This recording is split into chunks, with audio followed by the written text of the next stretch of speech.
അപ്പോൾ ഇവിടെ പറഞ്ഞിരിക്കുന്നത് ഇപ്പോൾ 25 വയസ്സ് കഴിഞ്ഞു, PSC കുറേ നാൾ നോക്കി, ബട്ട് ഒന്നും വർക്കായില്ല. ഇടയ്ക്ക് കുറച്ച് ജോലിക്കൊക്കെ പോയി, അതുകൊണ്ട് സ്റ്റഡിയിങ് അത്രയ്ക്ക് എഫക്റ്റീവ് അല്ലായിരുന്നു. ഇപ്പോൾ വീണ്ടും ഒരു കോച്ചിങ് തിരഞ്ഞെടുക്കണം. കൺഫ്യൂഷൻ അടിച്ചിരിക്കുന്നു. BSc കെമിസ്ട്രി പാസ്ഡാണ്. SSC ആണോ PSc ആണോ ബെറ്റർ ഫോർ മീ?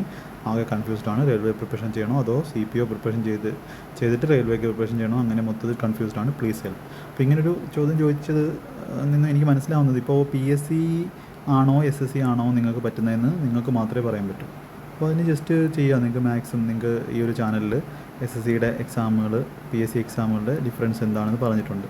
അതുപോലെ SSC എക്സാംസിന് പഠിക്കേണ്ടത് എങ്ങനെയാണുള്ള സ്ട്രാറ്റജി വീഡിയോ ഉണ്ട്. അപ്പോൾ അത് ജസ്റ്റ് എടുത്തൊന്ന് കാണുക. റെയിൽവേയുടെയും സ്ട്രാറ്റജി വീഡിയോ ഉണ്ട്, NTPCക്ക് വേണ്ടിയുള്ള സ്ട്രാറ്റജി വീഡിയോ എല്ലാ റെയിൽവേ എക്സാംസിനും നമുക്ക് ഉപയോഗിക്കാം. അപ്പോൾ അത് രണ്ടും എടുത്ത് കണ്ടിട്ട് മനസ്സിലാക്കുക എന്തൊക്കെയാണ് സബ്ജക്റ്റ്, എങ്ങനെയൊക്കെയാണ് പഠിക്കേണ്ടതെന്ന് മനസ്സിലാക്കുക. അപ്പോൾ അതിൽ നിന്ന് നിങ്ങൾക്കൊരു ഐഡിയ കിട്ടും നിങ്ങൾക്കത് പഠിക്കാൻ പറ്റുമോ ഇല്ല എന്നുള്ള കാര്യം. അത് നിങ്ങളെ ഡിപ്പെൻഡ് ചെയ്തിരിക്കും. അപ്പോൾ ജസ്റ്റ് ഒന്ന് ട്രൈ ചെയ്ത് നോക്കുക. അപ്പോൾ ഞാൻ PSC എക്സാമുകൾ എന്ന് പറഞ്ഞാൽ അതിന് നിങ്ങൾക്ക് ജോലി കിട്ടാൻ ടൈം എടുക്കും. പക്ഷേ SC എക്സാം റെയിൽവേ ആയിക്കോട്ടെ ജോലി കിട്ടാൻ ടൈം കുറവായിരിക്കും. അപ്പോൾ അത് നിങ്ങൾ തിരഞ്ഞെടുക്കുക. SSCയെ പറ്റിയും PSCയെ പറ്റിയും NTPCയെ പറ്റിയൊക്കെ ജസ്റ്റ് ഒന്ന് മനസ്സിലാക്കുക. അത് യൂട്യൂബ് വീഡിയോസ് തന്നെ നിങ്ങൾക്ക് ഒരുപാട് ധാരാളമുണ്ട്. അപ്പോൾ അത് മനസ്സിലാക്കിയിട്ട് ഇത് പറ്റുമോ എന്ന് നോക്കുക. അപ്പോൾ PSC പഠിച്ചു എന്ന് പറഞ്ഞിട്ട് SSC പഠിക്കാൻ പറ്റില്ല എന്നല്ല. എന്നിട്ട് ഏകദേശം ഒരു പ്രീവിയസ് ഇയർ ക്വസ്റ്റ്യൻ എടുത്ത് നോക്കുക.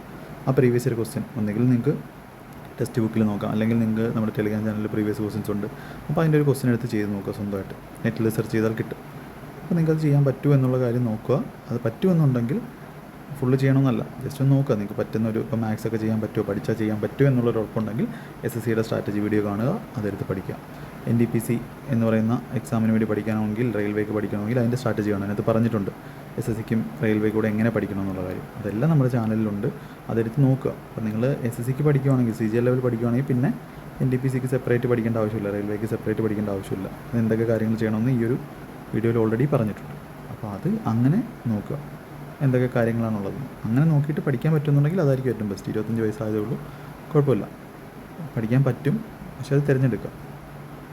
മറ്റേ PSC പഠിച്ച് ഒരുപാട് ആയിട്ടില്ലെന്ന് വിശ്വസിക്കുന്നു. അപ്പോൾ അങ്ങനെ ആകുമ്പോൾ രണ്ടും കൂടെ കൊണ്ടുപോകരുത്. ഒരിക്കലും PSC SSC ഒരുപോലെ തന്നെ ഏതെങ്കിലും ഒന്ന് സെറ്റ് ആവുന്നത് വരെ, നന്നായിട്ട് ഫുള്ളാവുന്നത് വരെ ഒന്നിൽ തന്നെ കോൺസെൻട്രേറ്റ് ചെയ്യാൻ നോക്കുക കേട്ടോ.